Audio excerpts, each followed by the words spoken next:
स्वास्थ्य विभाग है वो पूरे तरीके से भ्रष्टाचार में लिप्त है। पूरे बिहार के साथ गोपालगंज को कह रहे हैं कि जो सरकारी अस्पताल है वो सिर्फ रेफर अस्पताल हो गया है। हर एक व्यक्ति, हर एक युवा, हर एक महिला तेजस्वी कर रही है। इसी को नीतीश कुमार जी नहीं पचा पाए, एनडीए के लोग नहीं पचाए, तो महिलाओं से गहना छीनने का भी ये लोगों ने काम किया है।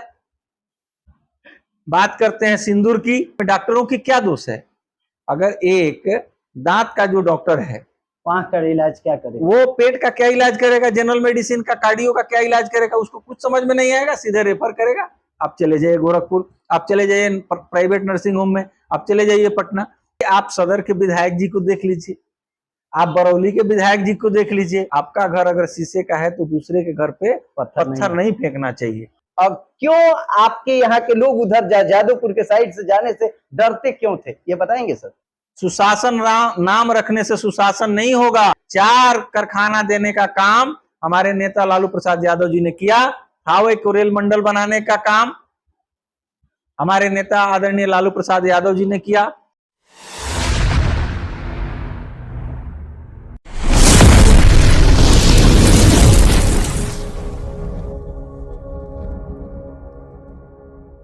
नमस्कार आप सभी को, आप सब लोग जनता जज पॉडकास्ट न्यूज देख रहे हैं और आज के अतिथि हैं हमारे जिला के एक मशहूर व्यवसायी और जिला राजद अध्यक्ष दिलीप सिंह जी। दिलीप सिंह जी, आपका हार्दिक अभिनंदन है हमारे पॉडकास्ट चैनल पे।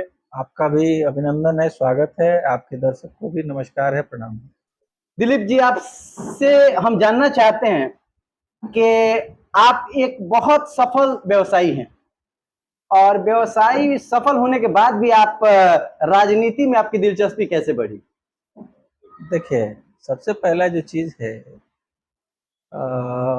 व्यापार के क्षेत्र में तो हमने काम बहुत किया, बहुत सारे युवाओं को रोजगार देने का काम किया। बहुत सारे ग्रामीण क्षेत्र के जो लोग हैं उनको हम लोगों ने स्वरोजगार से जोड़ने का काम किया। आज के समय में अगर देखिएगा तो पूरे उत्तर प्रदेश और बिहार और झारखंड, 3 स्टेट में मेरा काम है।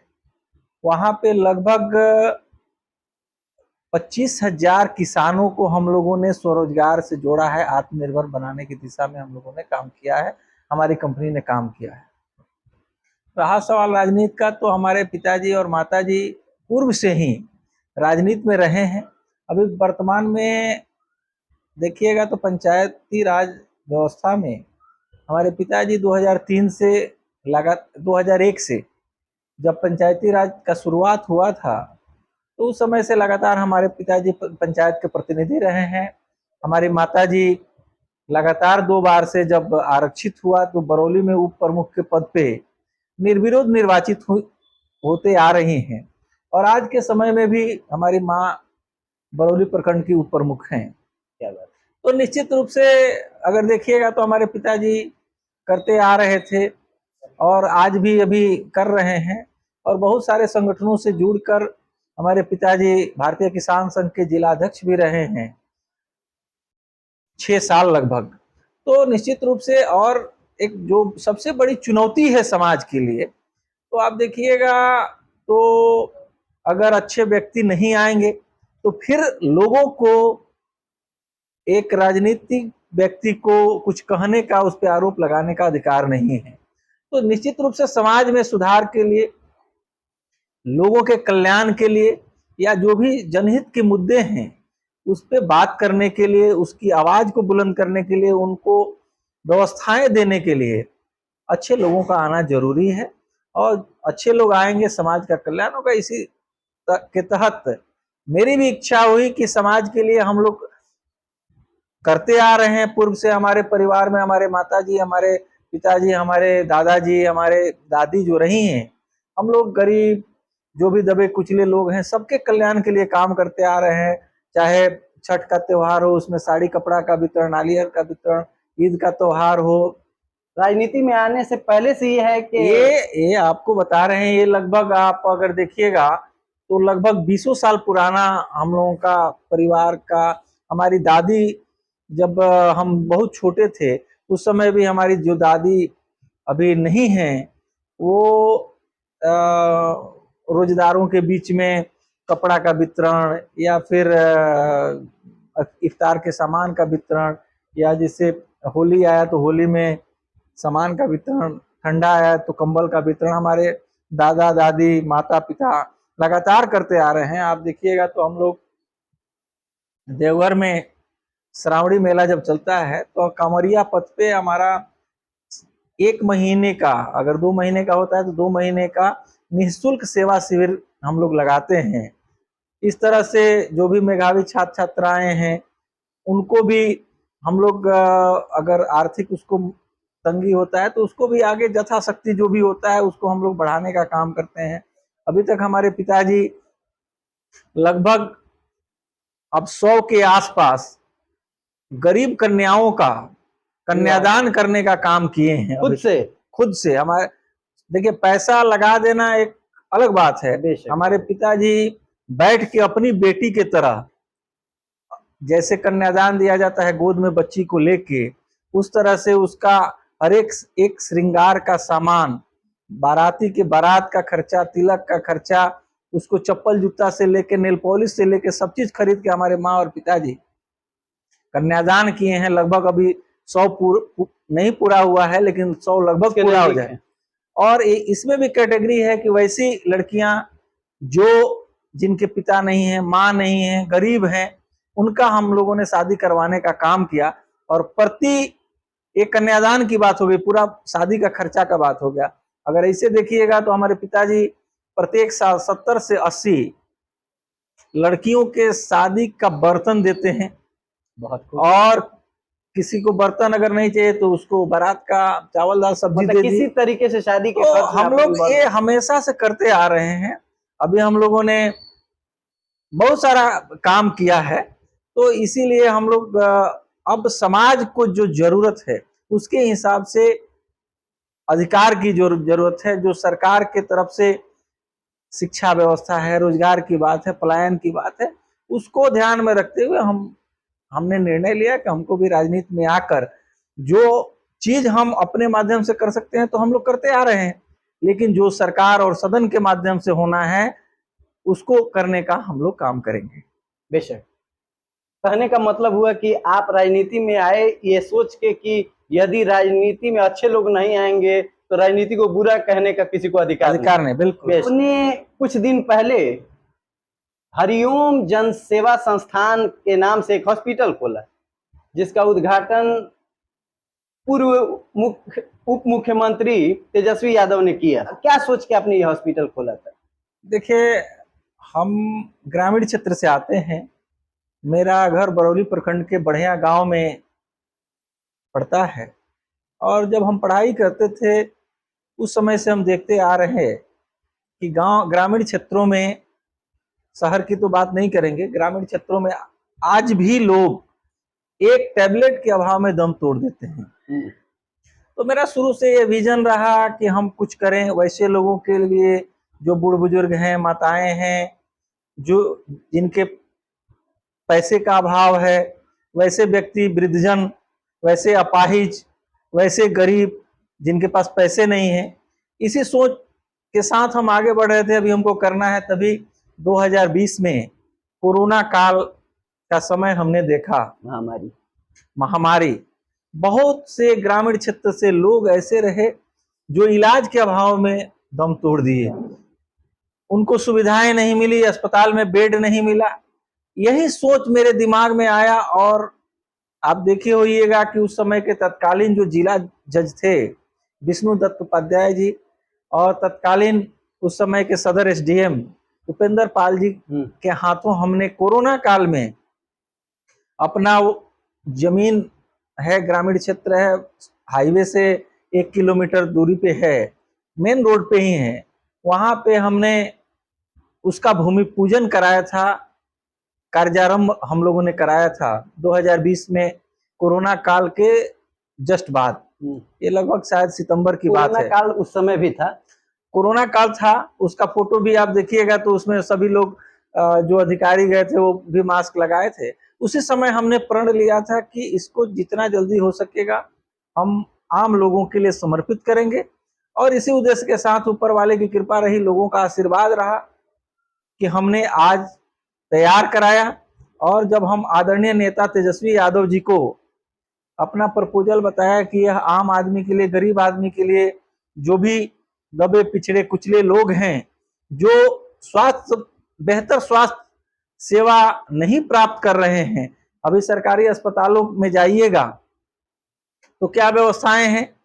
यहाँ से मेरा एक प्रश्न है, दो, कि पहला तो आपके यहाँ जो इलाज का सिस्टम है वो मतलब मुफ्त सेवा है या कि कुछ सहयोग लेके आपके यहाँ सेवा होती है, उसके बाद सरकारी पे बात करें। जैसे अभी सरकारी अस्पताल में जाइएगा तो आपका रजिस्ट्रेशन शुल्क लगता है 10 रुपया। अभी हमारे यहाँ 1 रुपया प्रतिदिन के हिसाब से रजिस्ट्रेशन शुल्क लगता है जी, और 1 रुपया में आप, हमारे यहाँ लगभग 5 डॉक्टरों का, किसी दिन 3 डॉक्टर बैठते हैं, किसी दिन 5 डॉक्टर बैठते हैं। उस 1 रुपया रजिस्ट्रेशन में आप सभी डॉक्टरों से इलाज करा सकते हैं, कोई चार्जेज नहीं है। और 1 रुपया जो हम लोग लेते हैं प्रतिदिन के हिसाब से, वो पंजीकरण शुल्क है, लगना चाहिए। चूंकि इसलिए हम लोग लेते हैं कि 1 रुपया प्रतिदिन के हिसाब से ही अगर लेते हैं तो किसी कोई मतलब जो हमारी सुविधाएं हैं इसका कोई दुरुपयोग ना करे, जो जरूरतमंद हो वहीं जाए, और इस हिसाब से हम लोग वहां पे अपनी सेवा दे रहे हैं। अगर कोई मरीज अगर भर्ती होता है, 70 बेड का अस्पताल है, तो उसमें अगर भर्ती होता है तो उसको शून्य कॉस्ट पे 100% एग्जम्पशन के साथ, मतलब उसका कोई चार्जेज, अगर 2 दिन रह जाए, 4 दिन रह जाए, कोई बेड का चार्जेज नहीं है, डॉक्टर का कोई फीस नहीं। इस तरह से हम लोग पूरा व्यवस्था को अपना चला रहे हैं। अपने ऊपर वाले की कृपा से हमारे व्यापार में जो भी हमको कमाई होता है उसका कुछ अंश निकालते हैं और निकाल कर उसमें लगाते हैं आम लोगों के लिए, गरीब लोगों के लिए। और प्रयास है, मिशन है कि कोई भी व्यक्ति दवा के अभाव में दम न तोड़े, ये हमारा प्रयास है।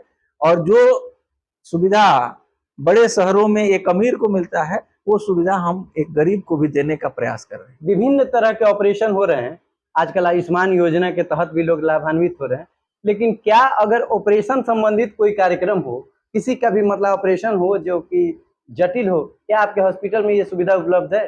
अभी हम लोग सिर्फ वहां पे ओपीडी, आईपीडी, मेडिकल, बहुत से जनता नहीं समझ पाते हैं कि ओपीडी आईपीडी क्या है, बता सकते? मतलब डॉक्टर से इलाज और भर्ती का ये सारी सुविधा है। और इमरजेंसी सेवा है, जैसे कोई किसी का एक्सीडेंट हो जाता है, दुर्घटना हो जाता है, कट फट जाता है, या कोई उसको तत्कालीन इमरजेंसी सुविधा चाहिए, तो उसको हम लोग वहां पे देने का काम करते हैं। और जैसे कट फट गया, तुरंत आए, उसका पट्टी बंडेज किया, हमारा फर्स्ट एड करते हैं। और फिर वहां से हमारा एम्बुलेंस है, अगर जरूरत होता है तो हम लोग अपने एम्बुलेंस से उसको, वो भी निःशुल्क। वो तो हमारा एम्बुलेंस लगभग आज 5 साल से ज्यादा हो गया, रात्रि सेवा देता है। एक नंबर हम लोगों ने सबको दिया है, उस नंबर पे कॉल कीजिएगा, ड्राइवर जाएगा, आपको उठाएगा और नजदीकी अस्पताल में पहुंचा देगा, चलाएगा, कोई चार्जेज नहीं है उसका, 1 पैसे कोई चार्जेज नहीं। ठीक है, तो 5 साल से ज्यादा हो गया। अच्छा, दवाओं की क्या सिस्टम है आपके यहाँ? दवा का पैसा लगता है, उसमें 15% छूट हम लोग देते हैं। जो भी दवा अगर किसी पेशेंट को डॉक्टर लिखते हैं उसका पैसा लगता है, वो तो कहीं भी लगता है। सरकारी अस्पताल में अगर उसको हम लोग देने लगे तो करोड़ों का दवा दे देंगे, कहाँ से आएगा। सही है। तो उसमें भी हम लोग 15% छूट देने का काम करते हैं। चलिए, दवा से प्रश्न आया सर कि आप भी हॉस्पिटल चलाते हैं और सदर हॉस्पिटल में भी हॉस्पिटल चलता है। फिर देखिए कि दवा सदर हॉस्पिटल में कोई गरीब आदमी ही जाता है और वैसे परिस्थिति में उनको दवाओं के लिए कहा जाता है कि आप बाहर से ले लीजिए, इस पर आप क्या कहेंगे? देखिए, यह तो पूरा तरीके से अगर देखिएगा तो पूरे तरीके से जो स्वास्थ्य विभाग है वो पूरे तरीके से भ्रष्टाचार में लिप्त है। आप चले जाइए, हम एक सवाल करते हैं सरकार, शासन और स्वास्थ्य विभाग से कि जब आप जाइएगा इमरजेंसी में, जब आप जाइएगा इलाज कराने, किसी को इमरजेंसी है, वहां BUMS, BHMS मतलब होम्योपैथ का डॉक्टर वहां चार्ज में रहता है, क्या इलाज करेगा? एलोपैथ का। BDS अच्छा। जो दंत चिकित्सक है वो चार्ज में रहता है, वो क्या इलाज करेगा? प्रसूति का कोई अगर मामला चला जाए, डेंटिस्ट का ड्यूटी लगा है, क्या यह सरकार के संज्ञान में नहीं है? सरकार पे इस पे संज्ञान लेना चाहिए, विभाग को इस पे कार्रवाई करनी चाहिए। और अगर डॉक्टरों का पैनल है कि सभी डॉक्टर वहां बैठेंगे, तो उनको बैठना चाहिए, उनको सुविधाएं देनी चाहिए।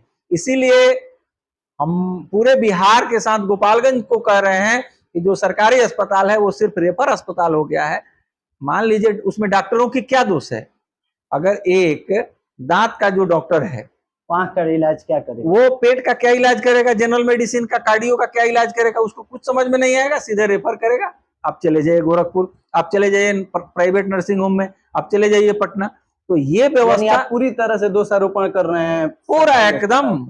आप देखिए कि अभी जो केंद्र की सरकार है या बिहार की सरकार है, अगर आप देखिएगा, ये कब से लिप्त है सर भ्रष्टाचार में? ये आप तो देखिए, आम आदमी जानते हैं, सभी लोग जाते हैं अस्पताल में, उनको क्या व्यवस्था कब से ऐसा भ्रष्टाचार चल रहा है? देखिए आप, मतलब हम लोग तो जब से देख रहे हैं, लगभग 2000 जब से एनडीए की सरकार बनी, तब से मंगल पांडे जी ही लगभग स्वास्थ्य मंत्री रहे। प्रश्न है आपसे सर कि बीच में आपकी सरकार गठबंधन में बनी थी, तेजस्वी यादव उसके उप मुख्यमंत्री थे, साथ में स्वास्थ्य मंत्री, क्या उस समय भी यही भ्रष्टाचार की स्थिति थी? उस समय आपको याद होगा कि उस समय पूरे बिहार में 17 महीने के कार्यकाल में लगभग 500 डॉक्टरों पे कार्रवाई हुई थी। बहुत हो हल्ला मचा था। हमारे नेता तेजस्वी यादव जी ने एक शब्दों में कहा, आपको सेवा देना है तो ईमानदारी से दीजिए। गरीब लोग आते हैं सरकारी अस्पतालों में। 500 डॉक्टरों पे कार्रवाई हुई। लगभग मिशन 60 के तहत, लगभग मिशन 60 क्या? स्वास्थ्य विभाग में मिशन 60 मतलब 60 दिन के अंदर मिशन 60, तेजस्वी जी ने मिशन 60 के तहत मिशन मोड पे लिया और सभी अस्पतालों की व्यवस्था उन्होंने दुरुस्त कराया। उसी का परिणाम है, आप देखिए गोपालगंज में 500 बेड का जो अस्पताल बन रहा है, वो तेजस्वी यादव जी के समय का ही है। आप लेकिन उस दीवारों में क्रैकिंग आने लगा, अभी बना कंप्लीट नहीं। उनके समय का है, टेंडर हुआ, सारा चीज हुआ, और जब बनने लगा 17 महीने में, तेजस्वी जी जब मिशन 60 के तहत 60 दिनों में व्यवस्था सुधारे, उसके बाद जिसकी सरकार रही वो अपना भ्रष्टाचार किया, जो करना है किया, ठेकेदार से क्या डील किया, क्या सेटिंग किया, अब तो वो लोग जानेंगे ना, जवाब तो सरकार देगा। हम 60 दिन में सर इन्होंने किया क्या? डॉक्टरों की संख्या को बढ़ा दिया था क्या? डॉक्टरों की बहाली हुई थी, याद कीजिएगा जी। स्वास्थ्य विभाग में जो भी पद रिक्त था उस पर बहाली हुई थी। क्या कार्डियो के बदले कार्डियो, क्या डेंटिस्ट के बदले डेंटिस्ट, किडनी के बदले सब चीज, सब डॉक्टर सरकारी सभी अस्पतालों में मौजूद हो गए थे उनके शासनकाल में। आप उठा के देखिएगा। हम तो बताइए ना, क्योंकि आपसे फिर पूछेंगे इसके बाद भी। हम कह रहे हैं कि जब आखिर कार्रवाई तेजस्वी जी क्यों किए, मतलब कुछ बेहतर किए, बेहतर किए। आप देखे होइएगा न्यूज में ही, आप देखे होइएगा कि तेजस्वी जी रात के 12 बजे 3 बजे सुबह में सादे ड्रेस में कभी भी निकल पड़ते थे, पीएमसीएच, एनएमसीएच या किसी अस्पतालों में निकल जाते थे, मुजफ्फरपुर में चले जाते थे, कहीं रात्रि में दौरा कर देते थे। डॉक्टर लोगों में हड़कंप था, स्वास्थ्य विभाग के कर्मचारियों में जो मनमानी थी उसमें हड़कंप था। आप देखिए अभी सरकारी अस्पताल में आप जाइएगा तो सबसे बेहतर एक्सरे मशीन लगा है। किसके कार्यकाल में लगा? आप देख लीजिए, यहाँ पे मोहम्मदपुर में, झंझवा में ट्रामा सेंटर हुआ, वहां पे डॉक्टरों की तैनाती हुई। आज उस ट्रामा सेंटर में चले जाइए, कोई डॉक्टर नहीं है। वहां गाय भैंस बैठता है और लोग पशु को बांधते हैं वहां पे। जिस समय तेजस्वी जी थे, पूरा ट्रामा सेंटर में एक्सीडेंटल केस आते थे। उसका उद्देश्य था कि हाईवे पे जिसकी भी दुर्घटना हो तो उसको तत्काल इलाज मिल जाए। इस तरह से जिस समय आप तेजस्वी यादव मुख्यमंत्री बने, उस समय भी मुख्यमंत्री नीतीश जी थे। ऐसा क्यों भाजपा वाले कहते हैं कि काम नीतीश जी ने किया? जदयू ने कहा कि काम नीतीश जी ने किया, वो कह ही देते, और मुख्यमंत्री रहते हुए नीतीश जी यदि नहीं एक्सेप्ट करते तो क्या वो हो पाता है? उनका कहना है कि सारा क्रेडिट तेजस्वी जी लेते हैं नौकरी का वगैरह का, ये गलत करते हैं। क्यों, सही कहते हैं क्या वो? आप एक बात बताइए, क्यों नहीं किए? यही नीतीश जी हैं कि नौकरी के नाम पे बोले थे, पैसा कहाँ से लाएगा, पैसा आया कहाँ से? यह देखिए, ये विजन का बात है। मुख्यमंत्री जरूर थे, उनको करना चाहिए, बहाली भी करना चाहिए, स्वास्थ्य सेवा में सुधार भी करना चाहिए। मिशन 60 के तहत 600 दवा की उपलब्धता कौन कराए? तेजस्वी जी कराए। उस समय कितनी दवाएं उपलब्ध थी? सरकारी अस्पतालों में। जो बिल्डिंग्स बने हैं आप हर जगह पे देख लीजिए, पूरे बिहार में कौन कराया? स्वास्थ्य व्यवस्था में सुधार किसने किया? टूरिज्म पॉलिसी कौन लाए? ये लोग बात करते हैं थावे को पर्यटन स्थल के रूप में विकसित करने के लिए 100 करोड़ की राशि कौन दिए? पर्यटन विभाग इनके अंडर में था, तेजस्वी जी के अंडर में था। उसके मंत्री थे, स्वास्थ्य मंत्री थे। उसके बाद आप आइए, शिक्षा मंत्री राष्ट्रीय जनता दल के चंद्रशेखर जी थे। तब बहाली हुआ। और कहीं ना कहीं उसके बाद स्पोर्ट्स पॉलिसी लाए। उस समय खेल मंत्री थे जितेंद्र राय जी, जो मढ़ौरा के विधायक हैं। स्पोर्ट्स पॉलिसी में पॉलिसी आया, मेडल लाओ, नौकरी पाओ। बिहार में पहली बार हुआ कि खिलाड़ियों को भी सम्मान और खिलाड़ियों को भी नौकरी देने का काम हमारे नेता ने किया। उसके बाद आइए, प्रखंड स्तर पे स्टेडियम बनाने का, खिलाड़ियों को प्रोत्साहित करने के लिए स्टेडियम बनाने का प्लान किसके समय हुआ? प्लान हुआ सभी जगह पे हुआ, टेंडर भी हो गया। अपने गोपालगंज में कहाँ हुआ? गोपालगंज में आपका बैकुंठपुर में हुआ, रेवतीत में। तो प्रखंड 14 प्रखंड हैं, सभी प्रखंडों में स्टेडियम बनाने। गोपालगंज प्रखंड में किधर हुआ सर? हमको दिख नहीं रहा। गोपालगंज में जमीन का मामला फंसा था। आपका हर जगह हुआ है, आपका उसको सूची दे देंगे, जैसे आपको सूची दे देंगे। अच्छा। लगभग आपका हथुआ में हुआ, बैकुंठपुर में हुआ, सिधवलिया में हुआ है, बरौली में भी हुआ। हर जगह पे जमीन चिन्हित हुआ। कुछ जगह, चूंकि देखिए इसको बनने के लिए सरकारी जमीन की उपलब्धता होती है, जहां आसानी से मिल गया वहां हो गया। कुछ हाईकोर्ट में भी हुआ। ये है तय कि 14 प्रखंड में किया जाएगा? 14 नहीं, पूरे बिहार के सभी प्रखंडों में। अपने गोपालगंज से विशेष कर से हम पूछ रहे हैं। गोपालगंज में 14 प्रखंड के लिए था, पूरे बिहार के लिए पॉलिसी बना था। इस तरह से हमारे नेता जब 17 महीना थे, यही चीज इन लोग को पता नहीं कि बिहार का विकास एक युवा जो उम्र का कच्चा है लेकिन जुबान का पक्का है, इतना तरक्की कर रहा है, इसका नाम हो रहा है। हर एक व्यक्ति, हर एक युवा, हर एक महिला तेजस्वी कर रही है। इसी को नीतीश कुमार जी नहीं पचा पाए, एनडीए के लोग नहीं पचाए और साजिश के तहत गिरा दिए सरकार। कोई बात नहीं, 25 में आएंगे और आएंगे तो युवाओं की खुशहाली का दिन लेकर तेजस्वी जी आएंगे। चलिए सर, ये बताया जाए, तेजस्वी यादव पूरे बिहार का प्रतिनिधि करने वाले हैं। समझिए तो लालू यादव का हाथ उनके सर पे है। तेजस्वी जी पूरे जब प्रदेश का नियंत्रण करने वाले, प्रदेश को संभालने वाले हैं, आपके अनुसार से 2025 में एक छोटा सा उनका घर नहीं संभल रहा है, वो पूरे प्रदेश को कैसे संभालेंगे? कैसे? उनके घर में पूरा विकराल रूप पकड़े हुए है। उनके भाई कभी ये होते हैं, उनको परिवार से निकाला जा रहा है, उनको पार्टी से निकाला जा रहा है। अगर घर संभल नहीं रहा है तो पूरे प्रदेश को कैसे संभालेंगे? कौन कह रहा है घर नहीं संभल रहा है? आप खुद बताइए, क्या आपकी पार्टी ने तेज प्रताप यादव को निकाला है? तेज प्रताप जी, यही हमारे नेता की मजबूती है, यही हमारे नेता का सामाजिक न्याय है कि अगर बेटा भी गलती करता है तो हमारे राष्ट्रीय अध्यक्ष उस पर कड़ा निर्णय लेने से नहीं चूकते हैं। यह हमारे नेता का सबसे बड़ा दृढ़ संकल्प है। और आदरणीय राष्ट्रीय अध्यक्ष लालू प्रसाद यादव जी और तेजस्वी जी का दृढ़ संकल्प देखिए, इच्छा शक्ति देखिए कि अगर भाई हो, बेटा हो, हालांकि तेजस्वी जी का कोई इसमें रोल नहीं है, राष्ट्रीय अध्यक्ष जी परिवार संगठन से निकाले, पूरा सभी लोग जानते हैं, गलती किए निकाले। क्या आप बताइए, एनडीए के लोग क्या अपने बच्चों को कभी कर सकते हैं? कोई उदाहरण देके बताइए। 100 गलतियां करेंगे फिर भी वो लोग नहीं करेंगे। यह हमारे नेता का इसको मत कहिए कि परिवार नहीं संभल रहा है, या कहीं ना कहीं अगर संभलता तो बिखरता नहीं ना सर। क्या बिखरा है? अगर मान लीजिए परिवार टूट गया तो बिखरना ही ना। क्या टूटा है? आप गलती किए, आपको सजा मिली। गलती नहीं करिएगा, कोई सजा नहीं। इन्हें फिर अपना लेंगे वो लोग? यह समय बताएगा, यह पारिवारिक मामला है, इस पे हम कोई टिक्का टिप्पणी नहीं करेंगे। लेकिन एक बात जरूर कहेंगे, बिहार और न्याय के लिए हमारे नेता का इतना मजबूत इच्छा शक्ति शायद पूरे भारत में किसी राजनीतिक व्यक्ति के पास नहीं है। कि हम टिक मारते चले, इधर कुछ कर रहे हैं ये। चलिए ठीक, हाईलाइट लिखिए। चलिए रेडी। दिलीप सर, ऐसा आप क्या करते हैं कि यहाँ तक बहुत सारे जिलाध्यक्ष हुए, लेकिन लोग जिलाध्यक्ष नेता बने, लेकिन आप लोगों के दिलों में बसते हैं कार्यकर्ताओं? ऐसा क्या करते हैं कि सारे लोग आपका का बहुत रेस्पेक्ट करता है? देखिए, ऐसा कुछ नहीं है।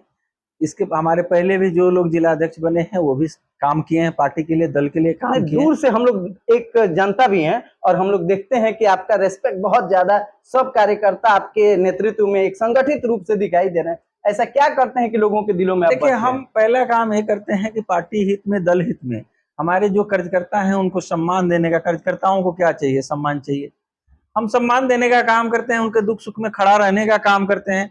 उनको कभी कोई जरूरत होता है, पैरवी का, कहीं प्रताड़ित हो रहे हैं थाना पुलिस का, तो उनको मदद करने का काम करते हैं और कार्यक्रम के माध्यम से पार्टी की विचारधारा, पार्टी के कार्यक्रमों को चलाने का काम करते हैं। तो सबका अपना अपना कार्य करने का तरीका रहा है। सभी लोग अच्छा किए हैं। हम उनसे, हो सकता है कि उनसे बेहतर कर रहे होंगे। निश्चित रूप से सभी लोगों ने अच्छा काम किया और सबका काम करने का अपना अलग अलग तरीका होता है। तो पूरे, आप देखिएगा कि पूरे जिले में जितने पार्टी के कार्यकर्ता हैं, कोई ऐसा गांव नहीं है, कोई ऐसा पंचायत नहीं है, कोई ऐसा नगर नहीं है जहां का रास्ता और जहां के लोगों को ना हम जानते हैं, हम जानते हैं और वहां के लोग हमको जानते हैं। आपको अक्सर देखते हैं कि आप हर जगह अपने हित मित्र जो भी हैं आपके, उनके छोटे छोटे कार्यक्रम में आपकी उपस्थिति दर्ज होती है। एक तो देखिए, अगर हम जिला अध्यक्ष के पद पे हैं तो हमारी नैतिक जिम्मेवारी भी है कि हमारी पार्टी के जितने भी कार्यकर्ता हैं, पार्टी के जो भी पदाधिकारी हैं, चाहे पंचायत स्तर के कार्यकर्ता हों, प्रखंड स्तर के कार्यकर्ता हों, बूथ स्तर के कार्यकर्ता हों, उनके सुख दुख में, उनकी भलाई बुराई में, खुशी में, गम में सम्मिलित होना मेरा कर्तव्य है। पार्टी की मजबूती के लिए भी है, कार्यकर्ताओं के सम्मान के लिए भी है। तो उसमें हम लगे रहते हैं, हर एक जगह जाते हैं, सभी जगह पे जाते हैं, सभी लोगों से मिलते हैं। जो भी समस्याएं होती हैं, आप प्रतिदिन देखिएगा तो हमारे यहाँ सुबह में कम से कम पूरे जिले से, जहाँ हमारे विधायक जी लोग हैं, माननीय विधायक जी लोग हैं, नहीं भी हैं, हर एक जगहों से हमारे पास प्रतिदिन 10-15 लोग आते हैं। हमारी ये समस्याएं हैं, वीडियो बात नहीं सुन रहा है, सीओ दाखिल खारिज में समस्या है, सबको हम समाधान करने का प्रयास करते हैं हमेशा। शायद यही रीजन है कि आप सभी के दिलों में बसते हैं। बिल्कुल बिल्कुल। चलिए, आपकी पार्टी पे एक कलंक हमेशा से लगता रहता है कि आपकी पार्टी परिवारवाद की पार्टी है, कैसे इसको दूर करेंगे? कौन आरोप लगाता है? पूरी आपके विपक्ष वाले जितने हैं सब लोग लगाते हैं। तो विपक्ष आरोप नहीं लगाएगा तो क्या लगाएगा? एक बात हमको भी बताइए, इसमें गलत भी कहाँ है? लालू यादव हुए, उनके 2 पुत्र दोनों मंत्री रहे, उनकी बेटियां सब कहीं ना कहीं से चुनाव लड़ती हैं, ऐसे भी कह सकते हैं कि परिवार नहीं है। लालू जी के पिताजी क्या करते थे? वो किसान थे, वो अलग बात। तो अब उससे आप एक बात बताइए, हमारे नेता आदरणीय तेजस्वी यादव जी भी पूरी सूची जारी किए नेता लोगों का। किसी का चौथा पीढ़ी है, किसी का तीसरा पीढ़ी है, तो क्या वो परिवारवाद नहीं है? एनडीए से चाहे भाजपा के नेताओं से बताइए जो जिनकी 4 पीढ़ियां हों। अब देखिए, यहीं आप गोरियाकोठी के विधायक को देख लीजिएगा, चौथा पीढ़ी चुन्नू बाबू हैं विधायक, भारतीय जनता पार्टी के विधायक हैं। माननीय मंत्री भोरे सुनील कुमार जी, उनके भाई रहे, राज्यसभा रहे, सांसद रहे, उनके पिताजी भी विधायक रहे, चंद्रिका राम जी शायद नाम है। इस पॉडकास्ट के माध्यम से हम उन लोगों को भी बताना चाहते हैं कि जो लोग सत्य बात को प्रकाशित नहीं करते हैं, वो लोग भी जाने कि दोनों ओर में परिवारवाद है। कंप्लेन केवल एक की ओर होता है, चाहे दूसरा लगाता है। परिवारवाद की समस्या से सारी राजनीतिक पार्टियां ग्रसित हैं। अभी आप सदर के विधायक जी को देख लीजिए, आप बरौली के विधायक जी को देख लीजिए, किसको किसको बोले आपको? ऐसे जाइएगा। राम प्रवेश राय के पिताजी भी विधायक थे, उनके बेटा को देखिए, अभी तो राजनीति में केवल आए हैं उनको। नहीं, आप देखिए तो सदर विधायक जी को देख लीजिए। देखिए, ऐसे अगर जाइएगा तो बहुत कहानियां हैं। आप क्या कहना चाहेंगे परिवारवाद के बारे में? देखिए, इस पे हम बहुत टीका टिप्पणी नहीं करेंगे। जिसकी काबिलियत हो, जो समाज के लिए काम करे, उसको बिल्कुल आना चाहिए। ऐसा कोई बात नहीं है कि व्यापारी का बेटा व्यापारी नहीं होगा, नेता का बेटा नेता नहीं होगा। हम इस पे कुछ टीका टिप्पणी नहीं करेंगे। लेकिन योग्य आदमी इस पद पे आए, योग्य आदमी आए, समाज के लिए काम करे, जिस प्रोफेशनल आदमी नहीं आए।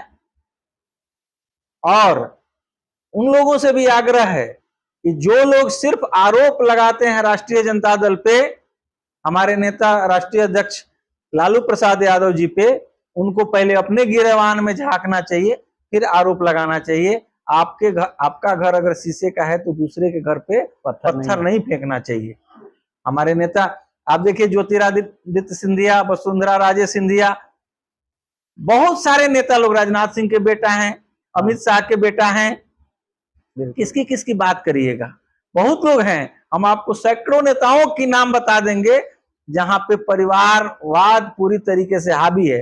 नितिन नवीन जी को देख लीजिए, संजीव चौरसिया जी को देख लीजिए, किसको किसको बताएं हम आपको।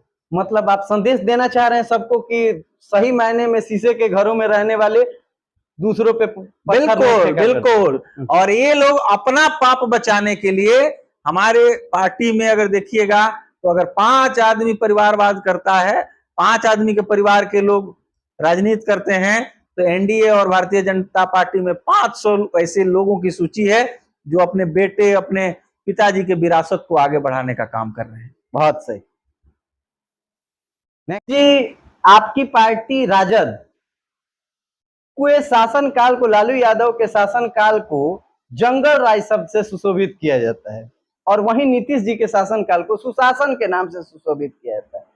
आप लोग को बुरा नहीं लगता है कि जंगल राज आपको कहा जाता है? कौन बोलता है जंगल राज? हमेशा जहां पेपर निकालिए जंगल राज 1, जंगल राज 2, और फिर आएगा जंगल राज की धमकी दे के ही लोग जंगल राज की बात करके ही आपको, आपके वोटर को दूर करते हैं। ऐसा क्या है? आप एक बात बताइए कि जंगल राज क्या आम जनता, गरीब जनता कहता है? पिछड़े दलित वर्ग के लोग कहते हैं, अल्पसंख्यक समुदाय के लोग कहते हैं। लालू यादव जी को जंगल राज वही लोग कहते हैं, मुट्ठी भर लोग। कौन मुट्ठी भर लोग? सामंतवादी सोच जिसके अंदर समाजवादी विचारधाराएं नहीं है, वही लोग, मुट्ठी भर लोग इनको जंगल राज का संज्ञा देते हैं। इसका भी कारण है, बताया जाए। मीडिया में या किसी भी चीज में लालू प्रसाद यादव जी गरीब का बेटा थे और गरीबों के कल्याण के लिए काम किए। चरवाहा विद्यालय खोलने का काम किए, उसको भी लोग उपहास बनाते हैं। इसका भी उद्देश्य था कि जो गरीब का बच्चा जो होगा वो बकरी चराते, भैंस चराते, सुअर चराते कुछ शिक्षा हासिल कर लेगा। इसी को लोग जंगल राज कहते हैं। ये तो जंगल राज हुआ नहीं। वही बात बोल रहे हैं, गरीबों को अधिकार दिए। लेकिन अपहरण कांड भी सबसे ज्यादा उसी समय हुआ। सुनिए तो, और उसी समय पे गरीबों को अधिकार दिए, पढ़ने का अधिकार दिए, और जो सामाजिक न्याय है, सामाजिक न्याय को लागू करने का काम लालू प्रसाद यादव जी ने किया। अब सामाजिक न्याय को बहुत सारे लोग कहेंगे कि ये जातिगत बात है। सामाजिक न्याय वैसा है, आपको हम बता रहे हैं, बहुत ऐसा गांव है जहां राजपूत समुदाय से हम आते हैं, राजपूतों का पूरा गांव है, और वहां 2-4 घर राजपूत पूरा दबंग हैं, बाकी राजपूत को दबा के रखे हैं। राजपूत को ही दबा के रखे हैं। बिल्कुल। तो उसको भी, जो दबे लोग हैं चाहे किसी जाति के हैं, उनको भी उठाकर मुख्य धारा में लाने का, उनको अधिकार दिलाने का, उनको शिक्षा से जोड़ने का, उनको समान रूप से सम्मान देने का काम लालू प्रसाद यादव जी ने किया।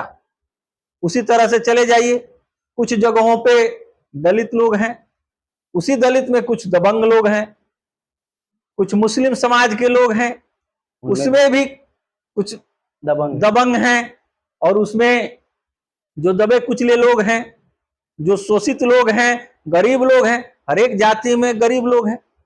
उसको मुख्य धारा में लाने के लिए, शिक्षा से जोड़ने के लिए, उनको अधिकार देने के लिए, ये आप सारा जो बात बता रहे हैं लालू यादव की पॉजिटिविटी बता रहे हैं, बिल्कुल। फिर हमको ये बताइए, आप भी गोपालगंज से, हम भी गोपालगंज से हैं। 2000 से पहले अगर बात की जाए, 2005 से पहले जब ये पुल नहीं बना था, तो क्या ये जंगल राज का अड्डा था कि नहीं? अपहरण के केसेस नित्य होते थे कि नहीं? हत्याओं का दौर ज्यादा था कि नहीं? अब क्यों आपके यहाँ के लोग उधर जादवपुर के साइड से जाने से डरते क्यों थे, ये बताएंगे सर? क्या आज सुरक्षित हैं लोग? पहले सड़क बन जाने से नहीं नीतीश जी के नहीं, शासनकाल में आप एक बात बताइए कि आज के समय में लोग सुरक्षित हैं? उस समय से प्रतिदिन घटनाएं हो रही हैं, प्रतिदिन गोलीकांड हो रहा है, मुख्यमंत्री और उप मुख्यमंत्री आवास के सामने गोलियां चल रही हैं। क्या यह सुशासन है? जंगल राज की संज्ञा वही लोग दिए जो बदनाम करने के लिए, जो गरीब के लिए काम कर रहे थे, शोषित दलित वंचित समाज को आगे बढ़ाने का काम कर रहे थे, उसको जंगल राज ये लोग कहते हैं, साजिश के तहत। अपराध के दौर को आप क्या कहेंगे? आप देखिए अभी गोपालगंज में विगत 2 महीने में 6 लड़कियों के साथ, महिलाओं के साथ सामूहिक दुष्कर्म की घटना हुई, जिसमें 3 की हत्याएं कर दी गई। क्या यह सुशासन है? आप बताइए। सुशासन नाम रखने से सुशासन नहीं होगा। हम कह रहे हैं, सभी को संदेश दे रहे हैं, आज के समय में जो स्थिति परिस्थितियां हैं, आप चले जाइए थाने में, जब तक आपको मारपीट के कोई घायल नहीं कर देगा, आपके दरवाजे पे पुलिस नहीं जाएगी, आपका एफआईआर दर्ज नहीं होगा, दाखिल खारिज के नाम पे लाखों लाख रुपया लिया जा रहा है। क्या यह सुशासन है? गरीब के राज को जंगल राज कह दीजिएगा। शोषित वंचित दलित समाज के जो लोग हैं, किसी जाति के पिछड़े समाज के जो लोग हैं, आर्थिक रूप से सामाजिक रूप से उनको उठाने का लालू जी ने काम किया, तो संज्ञा क्या दिए लोग? जंगल राज। जंगल राज। देखिए उस समय एक और चीज, किस वर्ग के लोग जंगल राज दिए नाम? जो लोग समाज के सभी जाति के लोग, जो किसी अपने ही जाति के या डिफरेंट दूसरे जाति के लोगों को जो दबंग छवि के थे, उसमें जाति कोई नहीं है, उसमें दलित समाज के भी लोग थे, उसमें अल्पसंख्यक समुदाय के लोग थे, उसमें राजपूत समुदाय के लोग थे, उसमें ब्राह्मण समुदाय के लोग थे, उसमें अति पिछड़ा समुदाय के लोग थे, उसमें यादव समुदाय के लोग थे। जो लोग समाज के दबंग थे, जिनका चलती चलता था, गांव के लोगों को मजदूर बना के रखते थे, सारा खेती बाड़ी उनके पास हुआ करता था। आपके ये बताने का नजरिया औरों के बताने के नजरिया से भिन्न क्यों हो रहा है? देखिए सबका अपना अपना तरीका है।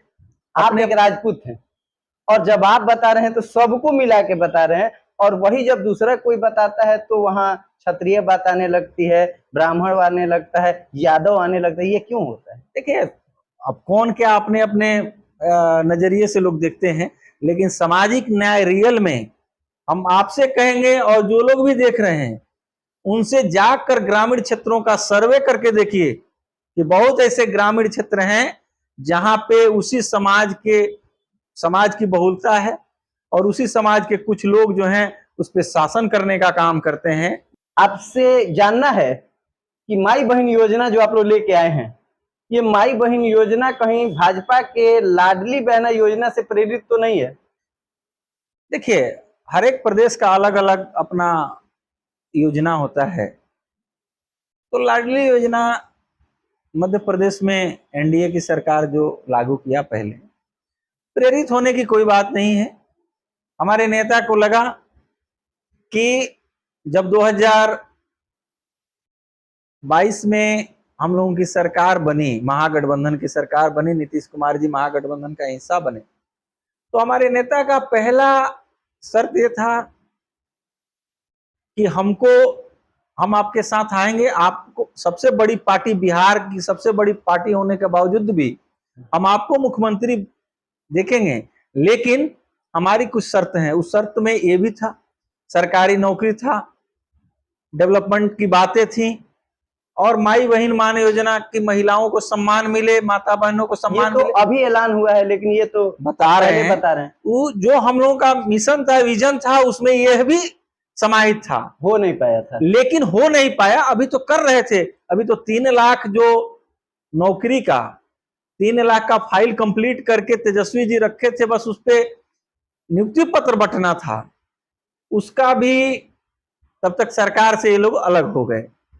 तो निश्चित रूप से बहुत सारी योजनाएं हमारी अपूर्ण रह गई। 17 महीने के कार्यकाल के बाद हमारे नेता ने इस पे संज्ञान लिया अपना कि जब हम मुख्यमंत्री बनेंगे तो पहला मेरा काम होगा माई बहन मान योजना के तहत प्रत्येक महिलाओं को 2500 की राशि देंगे और 400 सामाजिक सुरक्षा पेंशन जो है 400 की राशि को बढ़ाकर 1500 करने का काम करेंगे। प्रत्येक परिवार को चीटर मीटर से मुक्ति दिलाएंगे और प्रत्येक परिवार को चीटर मीटर, आप वो स्मार्ट मीटर को बोल रहे हैं? हाँ, वो चीटर है। अच्छा, हम लोग उसको स्मार्ट मीटर नहीं कहते हैं, वह पूरा चीटर मीटर है और चीटर मीटर को हम लोग हटाएंगे। यानी स्मार्ट मीटर को हटाने का आप लोग का योजना है? हाँ, और पुरानी मीटर पद्धति को लागू करते हुए प्रत्येक परिवार को 200 यूनिट फ्री बिजली देने का हमारी सरकार जब आएगी, राष्ट्रीय जनता दल महागठबंधन इंडिया गठबंधन का सरकार आएगा तो हम लोग देने का काम करेंगे। यह हमारा मैनिफेस्टो है। इसके अलावा उद्योग धंधे लगाएंगे, पलायन को रोकेंगे, उसके बाद बिहार को शिक्षा का हब बनाएंगे, पर्यटन के क्षेत्र में काम करेंगे। हमारे नेता काम भी किए बहुत जगह पे, आप थावे मंदिर का ही देख लीजिए, 100 करोड़ की राशि आवंटित करने का काम किए। हमारे नेता के समय में ही जब स्वास्थ्य मंत्री का प्रभार भी था, थावे में मेडिकल कॉलेज की स्थापना के लिए 300 करोड़ की राशि को आवंटित कर दिए गए, पास हो गया। राशि को भी हमारे नेता ने आवंटित करा दिया और साजिश के तहत अभी उसको रोका गया है। कितना दिन रोकिएगा? गोपालगंज के साथ अन्याय कितना दिन कीजिएगा? ये लोग बात करते हैं। अभी प्रधानमंत्री जी आए थे सिवान में, तो सिवान में कहे गर्व के साथ कि मढ़ौरा का फैक्ट्री का बना हुआ रेल इंजन पूरे देश में चलता है, पूरे विश्व में जाने के लिए तैयार है। इंजन नहीं सर, पहिया इंजन। मढ़ौरा में रेल इंजन है, सॉरी, दरियापुर में रेल पहिया सॉरी। तो यह हम लोगों के लिए, राष्ट्रीय जनता दल परिवार के लिए गर्व की बात है कि मढ़ौरा का रेल इंजन कारखाना हो, दरियापुर का पहिया कारखाना हो, मधेपुरा का इलेक्ट्रिक इंजन कारखाना हो। यह कौन दिया? आप गूगल पे सर्च मारिएगा, ये रेल मंत्री रहते हुए लालू यादव जी का दिया हुआ है। 4 कारखाना देने का काम हमारे नेता लालू प्रसाद यादव जी ने किया। हावे को रेल मंडल बनाने का काम हमारे नेता आदरणीय लालू प्रसाद यादव जी ने किया। आप देख लीजिए, हथुआ को जंक्शन बनाकर हथुआ से फुलवरिया होते हुए पंचदेवरी होके भटनी को जोड़ने का योजना हमारे नेता का था। लेकिन उनका एक और बात है सर कि जब वो मुख्यमंत्री नीतीश कुमार हैं तो नालंदा को स्वर्ग बनाए हुए हैं। अपने यहाँ से लालू यादव भी मुख्यमंत्री रहे, राबड़ी देवी भी मुख्यमंत्री रही। इन्होंने अपने गृह जिला के लिए ऐसा क्या किया कि नीतीश कुमार से ऊपर इनको देखा जाए? आप अगर देखिएगा तो आप उस शासन काल को पूरा उठाइएगा, लालू जी को कभी अच्छा से काम करने दिया गया? ये लोग जो सामंतवादी सोच के जो लोग थे वो लोग करने दिए? इनको नहीं करने दिए। फिर भी बहुत काम किए। पहले देखिए, समाज के विकास के लिए पहले आदमी को मजबूत बनाना पड़ता है, लोगों को शिक्षित बनाना पड़ता है। इस सब क्षेत्र में हमारे नेता लालू प्रसाद यादव जी काम किए। रेल मंत्री, पहला रेल मंत्री भारतीय इतिहास में रहे जो फायदा में रखे। तो बहुत सारा काम किए लालू प्रसाद यादव जी, काम किए। और गर्व की बात है कि मोदी जी अपने मुंह से कहे। अपने गृह जिला के लिए क्या किए? गृह जिला को तो बताए ना आपको, ये आपका गोपालगंज से जो बड़ी लाइन हुआ किसके समय में हुआ? आप बताइए। गोपालगंज से बड़ी लाइन 1997 में साजिश के तहत टूट गया जनता दल, फिर राष्ट्रीय जनता दल हुआ, फिर समता पार्टी बना। बड़ी लाइन तो सर लालू जी के शासन में नहीं हुआ है। ये किसके समय में हुआ? आप देखिएगा ना सर जी, ये आलोक कुमार सुमन जब आए, उनके हरी झंडी उन्होंने दिखाया था कि जब ये हुआ। दूसरी बात, अच्छा, जब सुनिए एक बात बोल रहे हैं, झंडी दिखा देने से काम नहीं होता है। झंडी दिखाने के पहले प्रपोजल किसका है?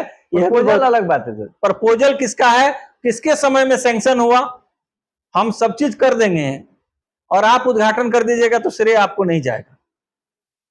यह सोचने वाली बात है। कितना भी गोल मारा जाए सर, लास्ट पुश जो करता है उसी का गोल में नाम आता है। ये मान लेते हैं। अभी देखिए बरौली में अस्पताल बना, तेजस्वी जी के समय में अस्पताल बना, और उद्घाटन आके मंगल पांडे जी किए। तो ठीक है, क्रेडिट ले लें। देखिए, हमारे नेता क्रेडिट नहीं लेते हैं, जनता के सेवा में विश्वास करते हैं और जनता के लिए काम करते हैं, लोगों की सुविधाओं की बात करते हैं, युवाओं के रोजगार की बात करते हैं, शिक्षा की बात करते हैं, ग्रोथ डेवलपमेंट, मान सम्मान, महिलाओं के मान सम्मान की बात करते हैं। कौन क्या कहता है इस पे हम लोग नहीं जाते, हम लोग काम करने वाले लोग हैं, हम लोग जुमलेबाज वो लोग नहीं। जन सुराज यानी प्रशांत किशोर जी की पार्टी मैदान में आ चुकी है और उनका कहना है कि सर्व समुदाय का उनको वोट समर्थन उनको प्राप्त है। वो कह रहे हैं कि उनके आने से आप लोगों का सरदर्द बढ़ा हुआ है, कितनी सच्चाई है इसमें? देखिए, उनके मामले में हम लोग बहुत बात नहीं करेंगे। आए हैं, बहुत सारी पार्टियां हैं, वो भी आए हैं, चुनाव लड़ेंगे, उपचुनाव भी लड़े, अपना देख भी लिए। हम लोग इस पे बहुत टीका टिप्पणी नहीं करेंगे। आपको कितना डेंट करने वाले हैं वो? हम लोगों को कोई कुछ करने वाले नहीं है, वो अपने बारे में सोचे, अपने प्रत्याशियों की जमानत बचा ले, हम यही कामना आप बड़ी बात कह रहे हैं कि उनको अपनी जमानत बचाने का डर है। देखिएगा, समय आने दीजिए। अभी 4 पे उपचुनाव हुआ, देख लीजिए रिपोर्ट उठा के। लोकसभा का चुनाव यानी आपको जन सुराज से कोई खतरा नहीं है? नहीं, हम लोगों को किसी से खतरा नहीं है। हम लोग की पार्टी को, हमारी पार्टी A to Z की पार्टी है, सभी जाति धर्म समुदाय संप्रदाय के लोगों का समर्थन प्राप्त है। हमारे नेता, आप सर्वे देख लीजिए, सी वोटर का सर्वे देख लीजिए, 1 नंबर पे है वो। 44% पे हमारे नेता तेजस्वी जी हैं। और एक सबसे बड़ी बात आपको बता दें, 2015-2020 के विधानसभा चुनाव में बिहार की सबसे बड़ी पार्टी अगर कोई रही तो राष्ट्रीय जनता दल रहा है। और राष्ट्रीय जनता दल सबसे बड़ी पार्टी रहने के बावजूद में ये भारतीय संविधान का और भारतीय लोकतंत्र का काला दिन है कि हम लोग विपक्ष में रहे, और सरकार और सत्ता का दुरुपयोग करके 2020 में लगभग 20 से 25 सीट हम लोगों को 12 वोट, हिलसा का 12 वोट से हराया गया। विधानसभा चुनाव का 12 वोट से हारना, 100 वोट से हारना, 150 वोट आपका नजदीक गोरे भी हराया गया। तो इस तरह से कहीं ना कहीं जालसाजी करके, चीटिंग करके हरा दिया गया। लेकिन जनता के मन में ये लोग कभी नहीं हरा सकते हैं। हम लोगों को किसी से खतरा नहीं है, सभी जाति धर्म समुदाय संप्रदाय के लोगों का भरपूर सहयोग समर्थन है। खासकर युवा और महिलाओं का विशेष सहयोग है। और नीतीश जी को हमारे नेता ने दिया टेंशन, और नीतीश जी ने बढ़ाया सामाजिक सुरक्षा पेंशन। यह हमारे नेता का विजन है, और दबाव का टेंशन में आके वो बढ़ाए हैं। लेकिन हम लोगों का फिर भी विजन है कि टेंशन में 1100 मान्य नहीं, 1500 से नीचे स्वीकार नहीं। चलिए सर जी, आपने नीतीश जी का नाम लिया तो ये देख रहे हैं कि जब भी चुनाव की बात आ रही है और जब भी आप लोग रैलियों में जा रहे हैं तो भाषण के दरमियान आप लोग बीजेपी पर तो हमलावर हो रहे हैं, लेकिन नीतीश जी पर कुछ नहीं बोल रहे हैं, कम उन पर नरम रुख अपना रहे हैं। कहीं ये उम्मीद तो नहीं आप लोग को कि नीतीश जी फिर पलटी मार के आप लोग को? ऐसा कुछ नहीं है। नीतीश कुमार जी सम्मानित हैं, मुख्यमंत्री हैं। और आप हमारे नेता का एक चीज आपको बता देते हैं, हमारे नेता आदरणीय तेजस्वी जी का कभी भी भाषण सुनिएगा, प्रेस कॉन्फ्रेंस सुनिएगा, कभी भी आरोप प्रत्यारोप का बात नहीं करते हैं। करते हैं बीजेपी के खिलाफ तो बहुत कम, सिर्फ मिशन और विजन की बात करते हैं, उनकी गलत नीतियों की बात करते हैं। व्यक्तिगत रूप से किसी पे आक्षेप नहीं लगाते हैं, कोई बात उस तरह का नहीं बोलते हैं जिससे समय जाया हो। सिर्फ विकास की बात करते हैं, रोजगार की बात करते हैं, मुद्दे की बात करते हैं। बाकी भारतीय जनता पार्टी के लोग सिर्फ जाति में बांटना, धर्म में बांटना, समुदाय में बांटना, संप्रदाय में बांटना, किस तरह से ये लोग का अपना बाजार बना रहे। क्या आप लोग भाजपा के प्रति हमलावर, जदयू के प्रति हमलावर नीति अपनाएंगे? हम लोग तो आज भी कह रहे हैं कि नीतीश जी का टेंशन बढ़ा है, तभी नीतीश जी 400 की राशि 1100 किए, और हम लोगों को 1100 भी स्वीकार नहीं है। 1500 हम लोग करेंगे, वादा किए हैं। तेजस्वी जी मुख्यमंत्री बनेंगे, हम लोग 1500 करने का काम करेंगे। अभी देखिएगा, ये लोग ये भी लागू करेंगे, माई बहन मान योजना भी लागू करेंगे। अभी एक चीज आपको बता दें, अभी हाल फिलहाल का मामला है, एनडीए के लोग इतने टेंशन में हैं कि अभी एक मतदाता सूची पुनरीक्षण करने का काम ये लोगों ने दिया है। इसमें लगभग हमको लगता है कि 20% लोगों का नाम काटने के प्लानिंग में ये लोग हैं और नागरिकता से वंचित सरकारी सुविधाओं से वंचित करने का ये लोग का प्लानिंग चल रहा है। आप देखे होइएगा न्यूज के माध्यम से भी, तो आपके चैनल के माध्यम से हम आग्रह भी कर रहे हैं, आपसे भी आग्रह कर रहे हैं कि आप लोग हर एक व्यक्ति को जागरूक करिए ताकि उसका अधिकार बचा रहे, मताधिकार का अधिकार बचा रहे, मतदान का अधिकार बचा रहे, संविधान का अधिकार बचा रहे, सरकारी सुविधा का लाभ लेने का अधिकार बचा रहे। आप लोग विपक्ष में बैठे हुए हैं, आपके जिम्मेवारी पर ही तो जनता है कि कम से कम सरकार गलत करेगी तो विपक्ष से हम लोग पूरे मजबूती के साथ आम लोगों के साथ हैं और हमारा पूरा हम लोग माइकिंग कराने जा रहे हैं। हम लोग आने वाले समय में एक एक व्यक्ति, हमारा हर एक बूथ स्तर का कार्यकर्ता सभी लोगों को जागरूक करके उसको जो भी मतलब सहायता होगा उसको नाम जुड़वाने में, फॉर्म भरने में, हमारा हर एक बूथ पे 4 कार्यकर्ता लगा हुआ है। हम लोगों ने आज रवाना कर दिया। सभी कार्यकर्ता लोगों को हेल्प करेंगे नाम बचाने के लिए और हम लोग एकदम संघर्षरत हैं लोगों के अधिकार की रक्षा के लिए। बेशक दिलीप सर, बुजुर्गों का सहारा उनका पेंशन होता है ना? बिल्कुल। और पेंशन के लालच में उनके घर वाले उनकी सेवा करते हैं। सरकार ने बुजुर्गों से उनकी बुढ़ापा छीन लिया पेंशन खत्म करके। क्या आपकी सरकार आई तो इस पुराने पेंशन योजना को लागू करेंगे आप? देखिए, इस पे हम कोई टिप्पणी नहीं करेंगे क्योंकि हम सरकार पार्टी से तो आपकी बातें होती होंगी। बात होता है, हम लोग आएंगे, बहुत सारा विजन है, मिशन है, इस पर आप बताएं। देखिए, यह जो मामला है यह सेंट्रल गवर्नमेंट का मामला है, इसमें स्टेट गवर्नमेंट कोई नहीं, बिहार गवर्नमेंट, स्टेट गवर्नमेंट का भी तो नहीं। पेंशन योजना जो होता है वो सेंट्रल गवर्नमेंट का मामला होता है, स्टेट गवर्नमेंट का इसमें कोई इंटरफेयर नहीं होता है, पॉलिसी वहां से बनता है। तो यह भारतीय जनता पार्टी के लोग बुढ़ापे का सहारा छीनने का काम किए। सेंट्रल में हम लोगों का सरकार आएगा, इंडिया गठबंधन का सरकार बनेगा, इस पे निश्चित रूप से काम करेंगे। हमारे राहुल गांधी जी और हमारे नेता तेजस्वी यादव जी मिलकर सभी लोग काम करेंगे इंडिया गठबंधन। यानी इस पुरानी पेंशन योजना पे आप लोग का ध्यान है? बिल्कुल ध्यान है, एक एक मुद्दे पे ध्यान है। बहुत सारे मुद्दे हैं जहां पे हम लोग पिछड़ गए हैं। अभी मुद्रास्फीति का स्थिति देखिए, इकोनॉमी का स्थिति देखिए।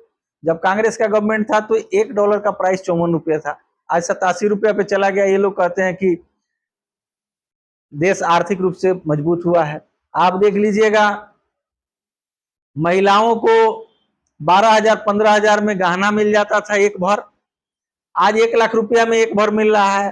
तो महिलाओं से गहना छीनने का भी ये लोगों ने काम किया है।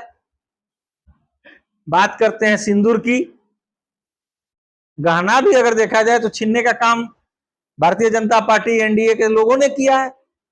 आप बताइए कि 1 लाख होगा तब ना एक भर का चेन पहनेंगे या अंगूठी पहनेंगे? सही है।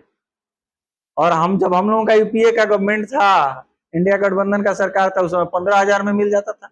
आप देखिए इस चीज को, 34,000 था सर। नहीं, आप देख लीजिएगा 14 में 13 में सोने का प्राइस 34,000 था सर। हम तो देखे हैं, हो सकता है कि भूल हो सकता है, लेकिन हमको 16 से हमको याद इसलिए है क्योंकि शादी मेरी 10 में हुई है ना सर, तो 10 में हुई है। आप देख लीजिएगा, फिर भी अगर 34 भी मान लेते हैं, लेकिन हम आपके 34 से एग्री नहीं है। हमको जहां तक ध्यान है कि 16-18 हजार का दाम था, 34 में मान लेते हैं तो 3 गुना बढ़ाने का काम एनडीए के लोगों ने किया, महिलाओं से गहना छीनने का काम किया। आप सुनने में आ रहा है कि आप चुनाव लड़ने वाले हैं विधानसभा का, और आप गोपालगंज के लिए भी रेडी हैं और बरौली के लिए रेडी हैं। आप किस विधानसभा से चुनाव लड़ना ज्यादा अच्छा समझेंगे? हम राष्ट्रीय जनता दल के सिपाही हैं, एक कार्यकर्ता के नाते शीर्ष नेतृत्व आला कमान का जो भी निर्णय होगा, 243 विधानसभा क्षेत्रों में कहीं भी अगर पार्टी हमको भेजेगा चुनाव लड़ने के लिए या पार्टी का कार्य करने के लिए, हम पूरी मुस्तैदी के साथ वो काम करेंगे। बाकी पार्टी का आला कमान लोग जानना चाहते हैं, हमसे भी लोग पूछे कि जरा दिलीप सर से ये क्वेश्चन जरूर पूछिएगा कि वो बरौली को, देखिए यह मेरा मामला नहीं है, यह पार्टी शीर्ष नेतृत्व का मामला है। एक ही मिशन है, 243 में 200 सीट हम लोग लाएं और तेजस्वी जी को मुख्यमंत्री की कुर्सी पे बैठाएं। इसी मिशन के तहत पूरे बिहार में इंडिया गठबंधन के जो भी कार्यकर्ता हैं, राष्ट्रीय जनता दल के पूरी कार्यकर्ता जो हैं, वो कमर कस चुके हैं और पूरी मजबूती के साथ इस पे लगे हुए हैं। कौन प्रत्याशी होगा, कौन नहीं होगा, कौन कहां से लड़ेगा, यह कोई प्रश्न नहीं है। यह आला कमान तय करेगा, आला कमान का निर्णय होगा। जनता का आवाज जाएगा, उसको पार्टी सिंबल देगा और लोग उसको जिताकर सदन में भेजेंगे, पंचायत जीतेंगे, प्रखंड जीतेंगे, विधानसभा जीतेंगे और बिहार को जीतने का काम हम लोग 2025 में करेंगे। चलिए, ये बात है। अगर ये आप पर ये डिपेंड होता कि आप दिलीप जी, आपको इजाजत दिया था, आप चुनिए, गोपालगंज चुनिएगा कि बरौली, उस परिस्थिति में आप ही की जिम्मेवारी है, किसको चुनते? हमको निर्दलीय तो लड़ना नहीं है कि मेरा अपना व्यक्तिगत सोच है। हम किसी न किसी गठबंधन, हम किसी न किसी पार्टी के कार्यकर्ता के रूप में काम करते हैं। तो यहाँ जनता मालिक है, जनता का आवाज अगर पटना तक जाएगा और पटना का आला कमान का जो निर्णय होगा उसको हर एक परिस्थिति में स्वीकार किया जाएगा। और मेरा अपना कोई मर्जी नहीं है, मेरी कोई महत्वाकांक्षाएं नहीं है। हमारा महत्वाकांक्षा है आम लोगों की सेवा में हमेशा तत्पर रहना, इसी पे हम लोग काम कर रहे हैं। और दूसरी महत्वाकांक्षा है कि 2025 में तेजस्वी जी मुख्यमंत्री बने, यही महत्वाकांक्षा है। चलिए, आप हमेशा हर जगह एक्टिव दिखाई देते हैं, आपके चेहरे पे कभी तनाव नहीं दिखता है, हमेशा मुस्कुराते हुए रहते हैं, इतनी एनर्जी आप लाते कहाँ से है? देखिए, एक जनप्रतिनिधि के नाते, एक जिला अध्यक्ष के नाते, एक कमांडर के नाते अगर देखिएगा तो अगर जो नेतृत्व करता होता है, अगर उसके चेहरे पे उदासी हो जाए तो पूरा कार्यकर्ता उदास हो जाता है। देश का प्रधानमंत्री उदास हो जाए तो पूरा देश उदास हो जाता है, कमजोर फील करने लगे। बिहार का मुख्यमंत्री अगर बीमार हो जाए तो पूरा बिहार बीमार अपने आप को समझने लगता है। तो ये थे हमारे आज के पॉडकास्ट के गेस्ट दिलीप सिंह जी, जो कि राजद के जिलाध्यक्ष, गोपालगंज के जिलाध्यक्ष हैं, और इन्होंने बड़ी बेबाकी से सारे सवालों का जवाब दिया।